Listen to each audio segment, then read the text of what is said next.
रतेंद्र भाटिया, रत्नाकर जी आ रहा हूं, गुप्ता जी आ रहा हूं, जाइएगा मत। रतेंद्र भाटिया जी, पंजाबी समाज को लेकर भी बहुत बात हो रही है कि भैया जी जनाब, कोई बन सकता है, कोई बन सकता है। बीजेपी का दिल्ली हेडक्वार्टर्स में तो ऐसा लग रहा है कि जैसे ब्याह है, किसी की शादी है। Where are you putting your money today? आपके हिसाब से कौन मुख्यमंत्री बन सकता है दिल्ली का? भाटिया जी। सर हमारे हिसाब से मुख्यमंत्री कोई भी बने, भारतीय जनता पार्टी हमारे लिए जीत के आई, ये बहुत बड़ी खुशी है। लेकिन जो बात आप मेरे से कहलवाना चाहते हो, हम एक सिख होने के नाते डेफिनेटली अगर कोई सिख मुख्यमंत्री बनता है तो सिखों को तो ज्यादा खुशी होगी, इसमें कोई डाउट थोड़ी है। और दिल्ली में सिखों का आज पहली बार सिख भारतीय जनता पार्टी के साथ जुड़े हैं। आज तक भारतीय जनता पार्टी के साथ सिख जुड़े नहीं थे, पहली बार सिखों ने भारतीय जनता पार्टी को वोट दिया है, इस उम्मीद के साथ दिया है कि उनका भी कोई ना कोई प्रतिनिधित्व इस गवर्नमेंट में बड़े पौधे पे होगा, और हम उम्मीद करते हैं ऐसा कुछ हो। ग्राफिक्स ऑफ मनजिंदर सिंह सिरसा, ये होता है एआई का फायदा। चलाओ जरा मनजिंदर सिंह सिरसा का ग्राफिक्स, चलाओ जरा एक मिनट। राजेश गुप्ता जी को बहुत प्रॉब्लम थी मनजिंदर सिंह सिरसा से। राजेश गुप्ता जी को लाओ। राजेश गुप्ता जी को बहुत प्रॉब्लम थी जब वो आपका महल दिखाते थे, घर दिखाते थे। जब प्रेम शुक्ला जी बात करते थे उस जिम की, उस 13 लाख के, वो कौन सा वो कंपनी है, टीटी टोटो क्या है वो है वो, उसका आपने लगाया था लाखों रुपए का, तो बड़ी बात करते थे। बीजेपी देखो उसी पे जीत के ले गई। राजेश गुप्ता जी, बीजेपी देखो जीत के ले गई। देखो बीजेपी जश्न मना रही है। ये लोमस और गणेश मुझे बता देंगे जनता को, सबसे पहले विजुअल्स रखो। हाँ, ये होता है एआई का फायदा। एक मिनट में सैमसंग में चलाओ, एक मिनट में टीवी पे आ जाता है। लेकिन राजेश जी ये मुझे बताओ, उस समय तो आप सिरसा साहब को इतना बोलते थे, प्रेम शुक्ला जी को लाओ, प्रेम जी को बोलते थे अरे क्या है, अरे घर है, अरे वाह भैया, वो उसी घर पे इलेक्शन जीत के ले गए। राजेश गुप्ता जी विधायक से पूर्व विधायक हो गए। राजेश जी समझ रहे हैं महत्व बात का? ये किसने सजेशन दिया था, आप ही बता दो आज, कि ऐसा घर बनाओ। विजुअल मैं फिर कह रहा हूं, जब आदमी हार जाता है, जब कोई पार्टी हार जाती है तो उसमें हजारों नुक्ता चीनियां निकाली जाती हैं। अगर आप देखिए, इस चुनाव के अंदर बहुत सारे सर्वे हो रहे थे, कांग्रेस के भी थे, बीजेपी के भी थे, आम आदमी पार्टी के थे, आप लोगों के भी थे, और कुछ ऐसे लोग होते हैं जिनको हम उस तरीके से नहीं गिन सकते, लेकिन सट्टे बाजार के भी होते हैं।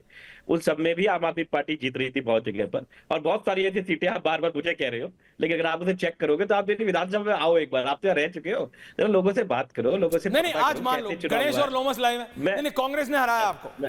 देखो आपके अपनों ने हराया है। देखो भाई, बीजेपी तो आपके खिलाफ एजेंडा लेके चली थी, रत्नाकर त्रिपाठी के नेताओं ने, देखो वो तो वहां पे बारात में नाचने को तैयार हैं, वो तो गणेश और लोमस लाइव दिखा रहे हैं। प्रेम शुक्ला जी की पार्टी सुपर हैप्पी है, लेकिन रत्नाकर त्रिपाठी जी ने और उनकी पार्टी ने जो पीठ में छुरा घोपा है, मैं कहता था अलायंस नहीं है, आप लोग कहते थे अलायंस है, अलायंस है। भैया 16-17 सीटों के तो कागज है मेरे पे, गुप्ता जी, पूर्व विधायक महोदय, कि जिस सीटों पे जितने वोट कांग्रेस लेके गई है उससे कम से हारे हो। कांग्रेस ने हराया, कोई दो राय नहीं है। देखो ऐश्वर्या, ये तो कांग्रेस को डिसाइड करना है कि लड़ना किससे है। बीजेपी से लड़ना है, हमसे लड़ना है, खुद से लड़ना है, जनता से लड़ रहा है। अभी वो थोड़े कंफ्यूज है, वो कंफ्यूज है, उन्हें रहने दीजिए। लेकिन मैं कह रहा हूँ कि चलिए, खुशी की बात है, जो हो चुका है वो तो चलो हो चुका है, वो पार्टी अपनी तरफ से चिंतन कर ही रही है। बीजेपी जीती है, अब किस किस मुद्दों पे जीती है, सब मुद्दों के अपने अपने काम होते हैं। हमें इससे पहले कि नहीं, देखो आप ये बात समझो, वो जिस पे जीते हैं उसको बाद में देख लेंगे, आप किस पे हारे हो वो समझो। करप्शन, जमना साफ नहीं कर पाना, कूड़ा साफ नहीं कर पाना, सड़कें नहीं ठीक कर पाना, हवा साफ नहीं है, पानी साफ नहीं है। अब तो समझो विधायक जी, सॉरी पूर्व विधायक महोदय जी, प्लीज समझिए गुप्ता जी, अपनी हार को का मतलब आकलन करिए, उनकी जीत का आकलन उन पे छोड़ दीजिए। गणेश और लोमस के पास जा रहा हूं एक मिनट के लिए, प्रेम शुक्ला जी, फिर वापस आ रहा हूं, भाटिया जी आ रहा हूं, रत्नाकर जी आ रहा हूं। सुनो, अब तुम मुझसे इतनी देर से पूछ रहे हो, मैं मुस्कुरा के बोले जा रहा हूं, मेरी बात को समझो। तो सुनाइए। जो लड़ेंगे तो एक हारेगा। लगातार 27 साल से बीजेपी हार रही थी, किस वजह से हार रही थी? करप्शन की वजह से, एमसीडी के करप्शन पे, बेईमानी के उनके पास नेतृत्व नहीं था, लड़ाई के ऊपर, किस बात? उनके पास नेतृत्व नहीं था। होगी नहीं, बात मुस्कुराने की नहीं है गुप्ता जी, बात यह है बीजेपी की जीत का आकलन से अच्छा अपनी हार का आकलन कीजिए। 27 साल से बीजेपी का डिवीजन था, पहली बार बीजेपी का काडर एक मुश्त होते दिखा। आपने नहीं सुना कितनी बार मैंने कहा कि बीजेपी का दिल्ली का काडर सबसे कमजोर था? हो गया ना। परवेश वर्मा ने एक बार सुनो, हाँ बताइए, तुक्का लग जाता है, एक बार तुक्का लग जाता है। अगर अच्छा तुक्का था, एक बार कोई पार्टी आ गई, तुक्का था, मुझे लग रहा है कि इतनी एक बार में आप इतने शोर मचाए जा रहे हैं? प्रेम जी, आप खुद मान रहे हो कांग्रेस अच्छा, से प्रेम शुक्ला जी वो कह रहे हैं तुक्का था। ये जीत हार प्रेम होती है। शुक्ला जी वो कह रहे हैं तुक्का था। सवाल अब मुझसे पूछने की बजाय कांग्रेस कंफ्यूज्ड है, कि मुख्यमंत्री बीजेपी का कब तुक्का था, देखिए वो ये तुक्का होगा गलती ना, से हार तुक्का गए। में। देखिए आम आदमी पार्टी का डिफेंस ये है कि कांग्रेस कंफ्यूज्ड देखिए, है, तुक्का में चुक्का हो गए वो। बीजेपी तुक्के से जीत गई और ये तो ऐसे ही हार गए। शुक्ला जी, देखिए ये अपने कर्मों से हार गए हैं। हाँ। श्रीमान केजरीवाल की भ्रष्टाचार में आकंठ डूबी आम आदमी पार्टी की विफलता से हार गए हैं, निकम्मेपन से हार गए हैं। जिस तरह से लगातार झूठ बोल रहे थे, भ्रष्टाचार में आकंठ डूबे हुए थे, निकम्मेपन पे आमादा थे, उसके कारण हार गए हैं। आप मुझे बताइए ना, हर जगह तो भ्रष्टाचार था। जल बोर्ड में भ्रष्टाचार, यमुना जी में भ्रष्टाचार, पाठशाला में भ्रष्टाचार, मधुशाला में भ्रष्टाचार, डीटीसी में भ्रष्टाचार, मोहल्ला क्लिनिक में भ्रष्टाचार, हर जगह तो भ्रष्टाचार किए पड़े थे। यमुना जी कह रहे थे कि हम 5 साल पहले साफ कर देंगे वरना वोट मांगने नहीं आएंगे। वोट मांगने आई, जनता ने चोट पहुंचा दिया। कह रहे भाई आप किस मुंह से वोट मांगने आए हुए हो? यमुना जी तो साफ होने की बजाय और गंदी हो गई। आप कहते हैं मोहल्ला क्लिनिक बहुत अच्छा बना दिए, आप ही के आंकड़े बता रहे कि मोहल्ला क्लिनिक में जाने वाले मरीजों की संख्या घट गई इनकी। ये कहते कि हम डीटीसी की बसें बहुत बढ़िया कर दिए, एक डीटीसी की नई बस नहीं खरीद सके। ये तो इनकी दशा थी।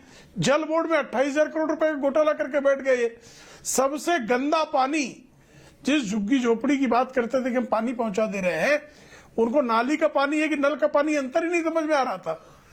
ये दशा थी इनकी।